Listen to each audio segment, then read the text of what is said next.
Buenas noches, estimados televidentes. En programas anteriores estuvimos viendo el tema de las relaciones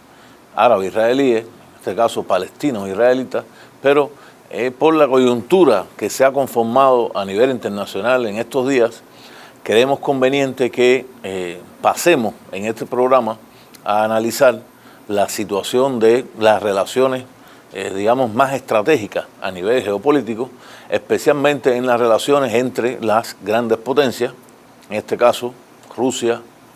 Estados Unidos y China. ¿Por qué digo esto? Aunque los medios de comunicación dan la impresión de que no le han dado la relevancia que consideramos tiene,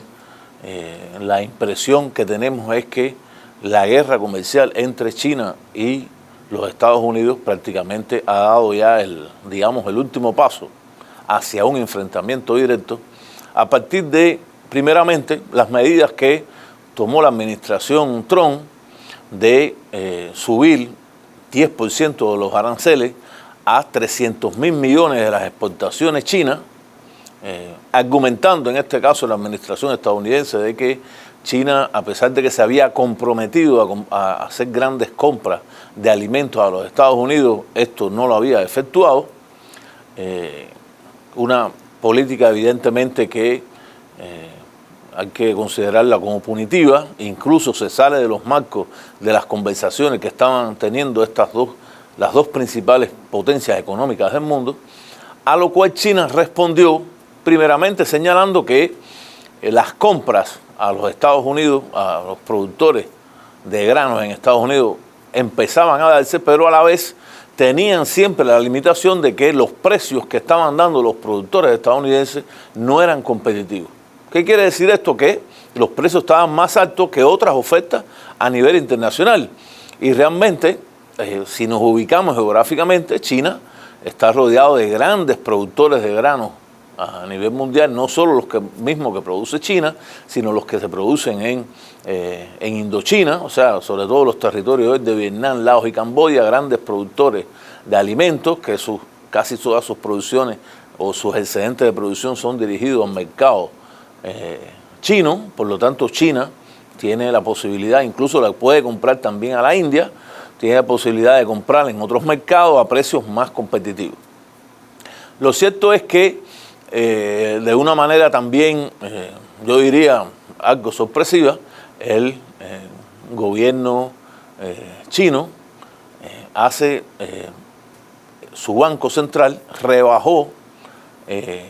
los intereses de la moneda, el yuan chino,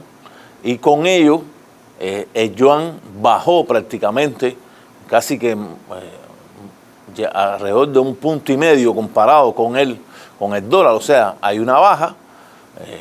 Esto traducido en términos económicos trajo consigo en los mercados bursátiles mundiales, especialmente los de Estados Unidos, la caída de los principales indicadores de la producción estadounidense, en este caso la caída de Dow Jones, la caída del Nasdaq, en proporciones tales que se analiza que alrededor de las pérdidas de las grandes fortunas estadounidenses estuvo en miles de millones de dólares en prácticamente un día, lo cual evidentemente afecta la economía estadounidense. Una afectación a la economía estadounidense trae consigo la afectación a todas las economías prácticamente que tienen una relación más estrecha con los Estados Unidos, especialmente las economías latinoamericanas, que igual vieron depreciado en los mercados bursátiles sus principales productos de exportación, sean tanto agrícolas como industriales. La administración Trump lanzó un ataque, furibundo en contra de la política china, señalando que era desleal lo que se estaba haciendo, que se estaba influenciando en la coyuntura económica en contra de los Estados Unidos, a lo cual el gobierno chino respondió que realmente esto no era una imposición, sino que eran los cambios normales que se estaban ofertando o que se estaban dando en la economía china, tratando de que la economía china de una u otra manera mantenga su ritmo de crecimiento, cosa que la misma administración Trump se había ufanado de que sus políticas de imposiciones habían traído consigo que la economía china se encontrara en un momento de dificultades. No parece, los números no nos dicen esto, pero lo cierto es que la administración Trump lo ha señalado en varias ocasiones y luce que es una de las, esta baja en el yuan es una de las respuestas principales que el gobierno chino le ha dado a la administración estadounidense en lo que a nosotros se nos lo vemos o aparenta ya un enfrentamiento desde el punto de vista comercial totalmente abierto. A esto habría que sumar que los productores chinos de las tierras raras estas que tienen que ver sobre todo con las producciones de las tecnologías de punta, celulares, incluso armas inteligentes que utilizan estas tierras y de las cuales China tiene el 80% de la exportación mundial, han ahora también señalado, prácticamente hace unas pocas horas, de que los que iban, esta baja en la economía y la subida de los aranceles estadounidenses, los que lo iban a pagar no iba a ser la población china, no iban a ser el mercado interno chino, sino que los que lo pagarían serían los mercados importadores estadounidenses y finalmente el consumidor estadounidense, porque los chinos también,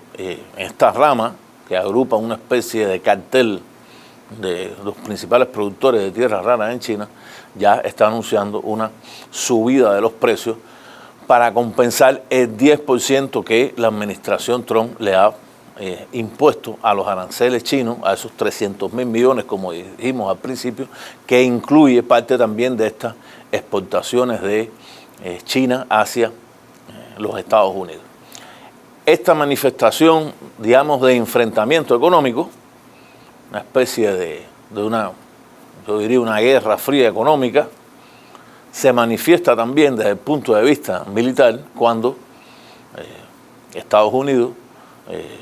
advierte a los chinos que un portaavión estadounidense, el portaavión Ronald Reagan, pasaría por el estrecho o por el mar de China, o sea, el mar que divide a la China continental con China-Taiwán, en un evidente acto de provocación, un acto de provocación militar, porque China, nosotros conocemos que plantea que todo el mar de China le pertenece y que China-Taiwán es simplemente una provincia rebelde de los estados de China, apoyada por Estados Unidos, y que China no iba a permitir o estos tipos de provocaciones en contra de lo que ellos consideran su soberanía nacional. Por lo tanto, desde el punto de vista, digamos, militar, en el caso de China, de la confrontación China-Estados Unidos, hay una nueva espiral en eso que repito, se ha llamado la nueva Guerra Fría, término acuñado por Joseph Strauper, un ideólogo estadounidense, que plantea que estamos en un nuevo momento de la Guerra Fría, no la Guerra Fría anterior, esa Guerra Fría entre la Unión Soviética y Estados Unidos, que era una Guerra Fría puramente o mayoritariamente ideológica o estimulada por sentimientos ideológicos, y que en este momento estamos en una nueva Guerra Fría que tiene un basamento económico fundamental. A esto hay que tener en cuenta que Estados Unidos finalmente renunció al tratado o al acuerdo de misiles de alcance de corto y mediano alcance, acuerdo que tenía o que había firmado Estados Unidos con la antigua Unión Soviética. En este caso lo habían firmado los entonces presidentes de Estados Unidos, Ronald Reagan, y el entonces primer secretario del Partido Comunista de la Unión Soviética, Mikhail Gorbachev, también presidente de la Unión Soviética. Estados Unidos deja este acuerdo, esto un marco de confrontación, o sea, es una espiral que hay que tener en cuenta desde el punto de vista militar, porque recordemos que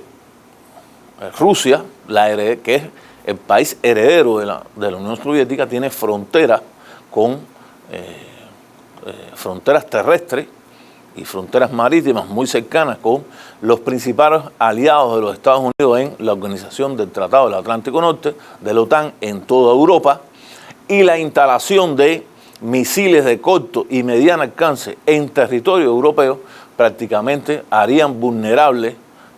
a Rusia de un ataque directo por estos misiles que estarían, digamos, a pocos, si acaso unos cuantos miles de kilómetros, muchas veces menos si está en la misma frontera. Pongamos, por ejemplo, si se ponen los misiles en Polonia, si se ponen los misiles esos en Rumanía, nuevos misiles, que Estados Unidos está anunciando que hay una nueva generación de de este tipo de armamento, a lo cual traería consigo una desventaja desde el punto de vista estratégico militar de Rusia hacia los Estados Unidos. Hay que señalar, no obstante, que la Unión Europea ha planteado que no va a instalar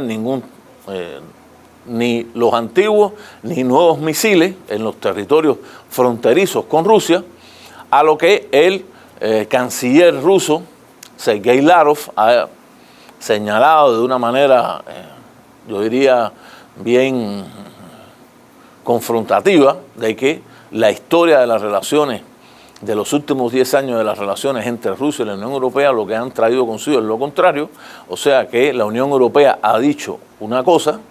sin embargo, después bajo presiones de los Estados Unidos, que es la cabeza de la Organización del Tratado del Atlántico Norte, ha permitido entonces ventajas de tipo militar de, digamos, los países de la OTAN sobre Rusia y sus aliados, lo cual evidentemente traería consigo un desbalance estratégico y que tendría que tener de una u otra manera también una respuesta militar por parte de Rusia,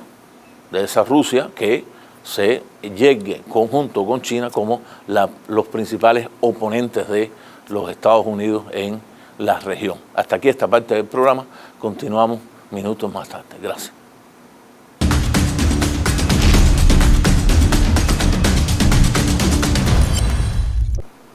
Continuando con la parte anterior del programa, tendríamos que ubicarnos en cuál podría ser una respuesta de Rusia, que por cierto hay que también señalar que la Duma o el Parlamento ruso, a instancias del Poder Ejecutivo, o sea, del presidente Putin, también había señalado que se retiraba del tratado de limitación de los misiles de corto y mediano alcance, o sea, lo que ha hecho Estados Unidos también lo ha hecho Rusia. Eso es importante señalarlo para ser realmente imparciales en lo que estamos analizando, pero igual ha planteado que cualquier tipo de instalación de esa capacidad misilística, incluso esos nuevos misiles, no se conocen, pero están siendo anunciados por la administración estadounidense, o sea, misiles de corto y mediano alcance de nueva generación. Rusia ha planteado que la manera que tendría de contrarrestar esto, incluso relacionado con los Estados Unidos, porque con Europa realmente existen fronteras y la instalación de esos misiles ahí tiene una respuesta directa o tendría una respuesta directa de las Fuerzas Armadas rusas por la cercanía que tiene, pero que con relación a Estados Unidos traería consigo que Rusia pusiera submarinos nucleares, o sea, portadores de armas nucleares, muchas veces también de misiles de medio alcance, en las costas internacionales, pero cercanos a los Estados Unidos, como manera de mantener la paridad estratégica militar con los Estados Unidos, lo cual, repito, traería a la vez una nueva espiral en el enfrentamiento militar entre estas dos grandes potencias. Al respecto, hay que señalar también, con respecto a este tratado, que los Estados Unidos ha en varias ocasiones señalado de que en ese tratado estaba solamente Estados Unidos y la Unión Soviética, en este caso Rusia después como heredera de la Unión Soviética, pero que China no estaba relacionado al tratado y que China había desarrollado misiles de corto y mediano alcance que favorecían de una u otra manera la posición militar y geoestratégica de China en Asia, sobre todo en el mar de China. Esto es cierto. China, cuando se firmaron esos acuerdos, no participó, ni siquiera tenía un desarrollo en esas armas. Han pasado casi 40 años de la firma de esos acuerdos y, lógicamente, la potencia económica china se traduce también en un desarrollo de una potencia militar, y Estados Unidos señala de que China debe sumarse al acuerdo. Rusia incluso ha planteado que si Estados Unidos considera esto, tiene que ir a la parte china, conversar con la parte china al respecto, porque el acuerdo que se había firmado había sido solamente un acuerdo bilateral que no había incluido China, por lo cual unas nuevas conversaciones al respecto, habría que entonces ver cuáles son las prioridades estratégicas que tiene el gobierno chino. Lo cierto es que Rusia ha señalado que es necesario que Estados Unidos y el gobierno, la administración Trump y la administración Putin se reúnan, se firme un nuevo acuerdo que impida una nueva espiral o impida el desarrollo de eso que se ha llamado la nueva Guerra Fría. A la vez le ha señalado a Estados Unidos, o le ha hecho un recordatorio, que el próximo año 2020 se vence también el acuerdo Star Trek Tri, o Star 3, o Tri, como se quiera llamar, acuerdo que tiene que ver con los misiles de largo alcance entre Estados Unidos, que se había firmado igual entre Estados Unidos y la entonces Unión Soviética, de la cual Rusia también es la heredera, porque si no se empieza a analizar el tema desde ahorita mismo, o sea, este mismo momento, va a pasar un año, y cuando se vaya a reiniciar, o si se intentara reiniciar la firma de un nuevo acuerdo o nuevos arreglos a ese acuerdo, ya el tiempo sería corto. Por lo tanto, desde ya tendría que haber una negociación relacionada a los misiles de largo alcance entre Rusia y los Estados Unidos, a los cuales nos da la impresión que también tendría que sumarse China, algo que realmente es, digamos, complejo en el sentido de que la unidad militar de Rusia y China realmente crean una balanza favorable hacia estos dos países en relación con los Estados Unidos. Eso es algo que aritméticamente es cierto, pero los intereses de Rusia, hay que analizarlo, sus intereses geopolíticos fundamentales, aunque también están en Asia, yo considero que están más en Europa, en la relación con Europa, mientras que los intereses geopolíticos fundamentales de China están en Asia. Y en Asia China tiene, digamos, un gran rival nuclear, en este caso la India. Ahí todavía existen entre ambos países confrontaciones de tipo territorial, incluso de regiones del Tíbet, la región de Cachemira, donde se debate y donde también se incluye otra potencia nuclear, en este caso Pakistán que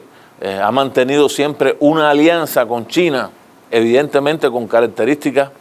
de que el enemigo es la India.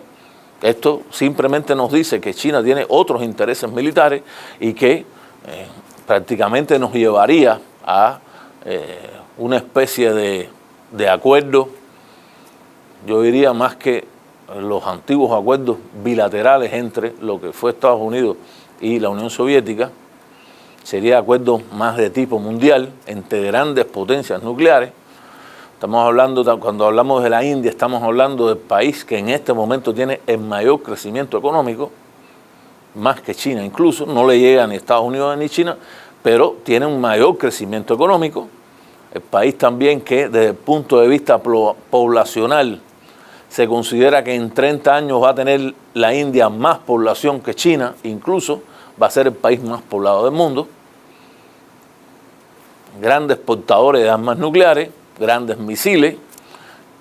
por lo cual desde el punto de vista geoestratégico se ha conformado una situación que realmente es,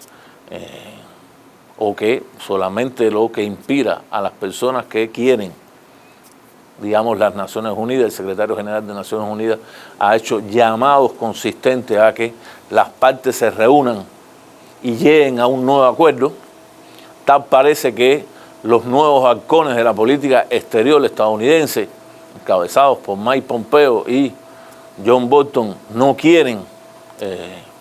llegar a un acuerdo, y si incluso el presidente de los Estados Unidos quisiera llegar a un acuerdo, da la impresión de que estos personajes de una u otra manera están torpedeando un futuro de una posible nueva negociación, que a la vez se manifiesta entonces en todas las regiones a nivel mundial. Recordemos que hasta hace unos pocos días incluso un nuevo barco petrolero fue incautado por el gobierno iraní que sabemos es aliado de Rusia, es aliado de Siria, que tiene una relación también, digamos, amistosa con Turquía, país que da la impresión también de que cada vez se aleja más de la organización del Tratado del Atlántico Norte, y sería realmente desde el punto de vista regional una victoria de la política, de la diplomacia rusa relacionada con los Estados Unidos. Las ventas de los misiles SAM-400 a Turquía se han dado. Estados Unidos, en contra de Turquía, ha impedido entonces la venta de los cazas F-35 de última generación, creando una situación compleja en la zona. Estamos hablando de la zona esta del Medio Oriente, y que a la vez también se manifiesta en otras regiones. Yo diría que el caso de América Latina es notable. Estados Unidos en este momento mantiene una política realmente de enfrentamiento total y muy particular con relación